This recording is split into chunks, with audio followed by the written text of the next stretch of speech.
2016. gads Latvijas dzelzceļam jubilejas. Pirms 155 gadiem mūsu valsts teritorijā sāka pārvietoties vilcieni. Pirmās dzelzceļa līnijas nodošana eksploatācijā notika 1861. gada 12. septembrī. Tā savienoja Rīgu un Dinaburgu, tagad Daugavpilī. Pirmais akmens, pirmā ķera tika jau uz šīs infrastruktūras ielikts pamats krietni vien agrāk, pāris gadus iepriekš, bet 155 gadu atpakaļ tad tika pieņemts eksploatācijā šī līnija. Pavisam noteikti varam apgalvot to, ka šis notikums, dzelzceļa līnija, ir mainījušas cilvēku dzīvi. Un tajā brīdī cilvēkiem parādījās iespējas vairāk ceļot, vairāk pārvietoties. Atzīmēt šī svarīgā notikuma gadadienu koncerts Latvijas dzelzceļš ir nolēmis oriģinālā veidā.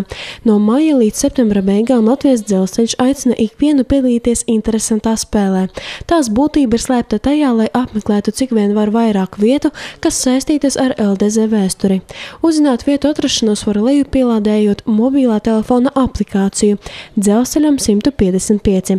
Tur jūs atradīsiet informāciju par visām 155 vietām, kur jūs varētu doties. Mēs esam apsekojuši, mūsuprāt, interesantākās vēstures liecības, kuras joprojām ir saglabājušās un vēsta par mūsu dzelzceļu pat vairāk kā pirms 155 gadiem. No tiem pašiem būvniecības pirmsākumiem mums arī šis tas ir saglabājies vēl.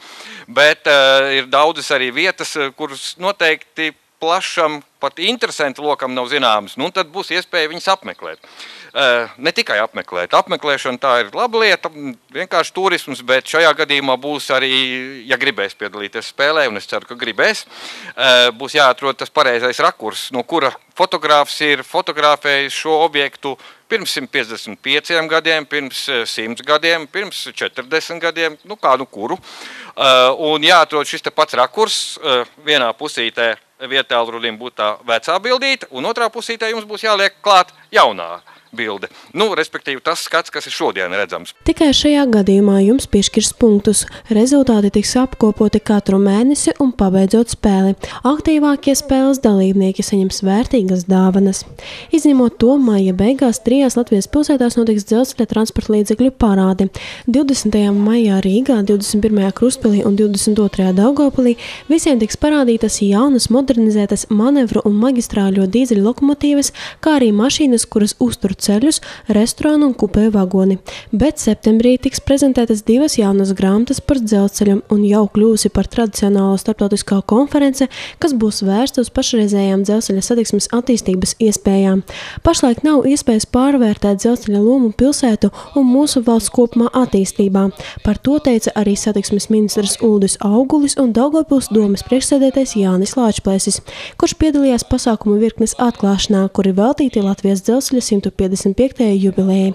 Dzelzceļa sliedes, kas savienoja pirms 155 gadiem Rīgu un Dinaburgu, deva nopietnu impulsu mūsu pilsētas attīstībai.